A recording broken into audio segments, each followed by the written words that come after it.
Well, the biggest safety tip is don't go and swim alone. Never go and swim alone. Make sure that you've always got somebody with you should something happen, even if you're a strong swimmer. The other thing is never leave any children unattended without parental supervision, but not just adults, somebody who is competent and can swim. What should beachgoers check before entering the water? What should beachgoers check is to make sure that they have got sunblock on if they are very susceptible to sun, and that they haven't been eating and drinking before they go in, because they might go cramps just after they've eaten. They should not drink alcohol. They should make sure that they are swimming in an allocated area which is marked by lifeguards, which is a public beach, and also make sure that they look at the signs. There are signs all along the coast which say you can swim or you can't swim. And make sure there's lifeguards. Check if there's lifeguards. It's very important. How important is it to swim only where lifeguards are present?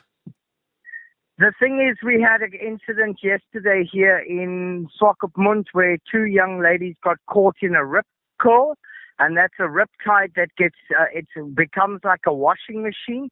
And sadly, we lost a 12-year-old girl, and the other one's lying in hospital due to the fact that they were swimming in an area that was not, right next to it was a nice public beach with lifeguards on duty, and not even 100 meters on the other side of the wall, they were swimming, and sadly a life was lost.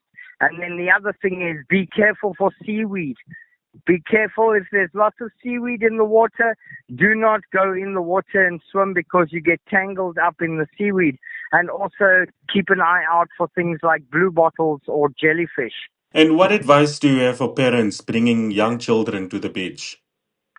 If you are going to the coast with your children, do not stay further than 3 meters, even that's too far, 2 meters away, which is basically an arm reach from them, so that you can walk in the water with them and play with them, but do not allow them to go out of reach. There are embankments here where it suddenly dips, and that's where people drown. Is they walk into the ocean, they feel the water gets to about their chest, and the next thing it dips away, and that is where they panic.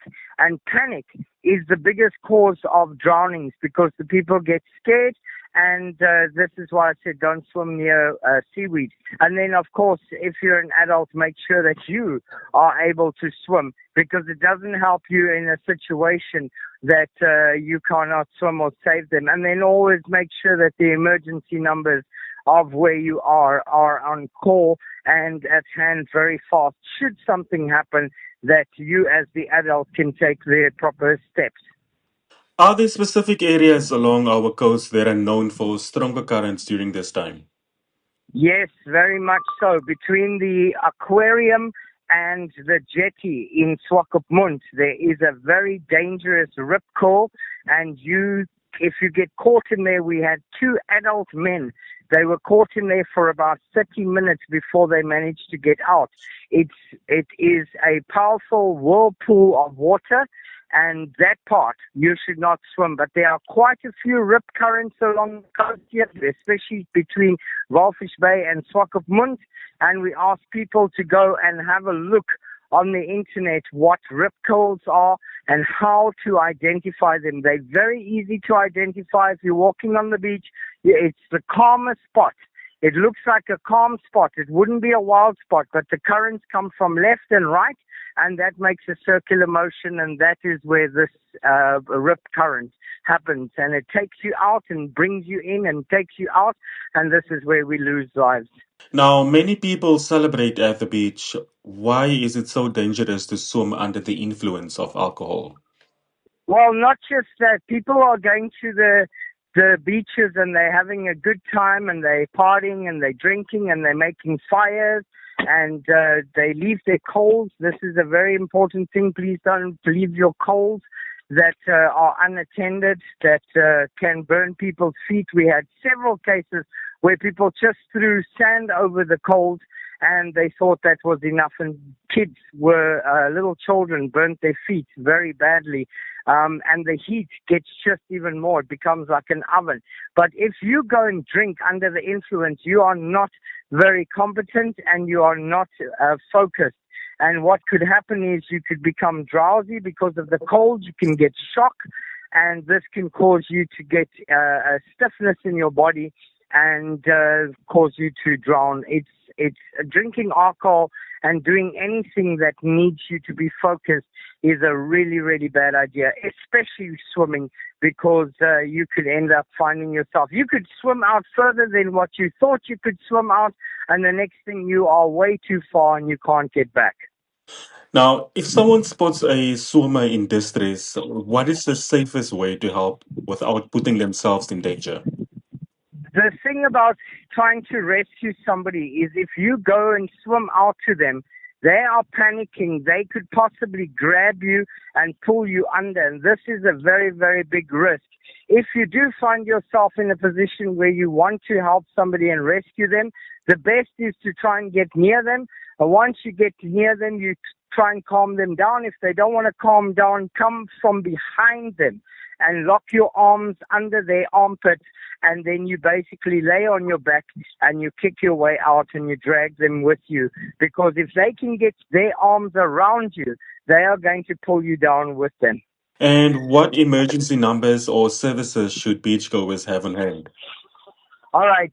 We have a call center, a helpline, which is 919. It's a toll-free number, and that is for the people to call a helpline. We will have it monitored for 24 hours a day.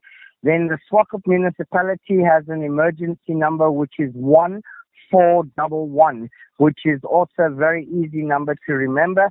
And then what you can do is remember all your local ambulance services. Keep a pamphlet or something in your wallet or in your vehicle that should an emergency happen, you can call them. And the MVA Fund has been doing an amazing job also helping with other community calls, not just motor vehicle accidents.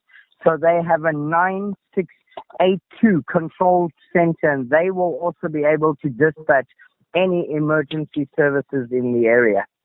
Final advice. What is your single most important piece of advice for staying safe at the beach during the festive holidays? Be considerate. Adhere to the rules and regulations. They're not there to spoil your fun. They are there to protect you and keep you safe.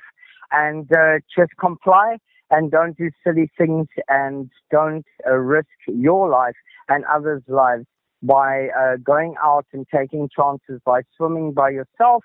And what happens is somebody has to come and rescue you. Even us as lifeguards, we put our lives in danger. And at the end of the day, you put our lives in danger because you took unnecessary chances like drinking under the influence. Let's work together to have a wonderful festive season, and let's be wise and save lives.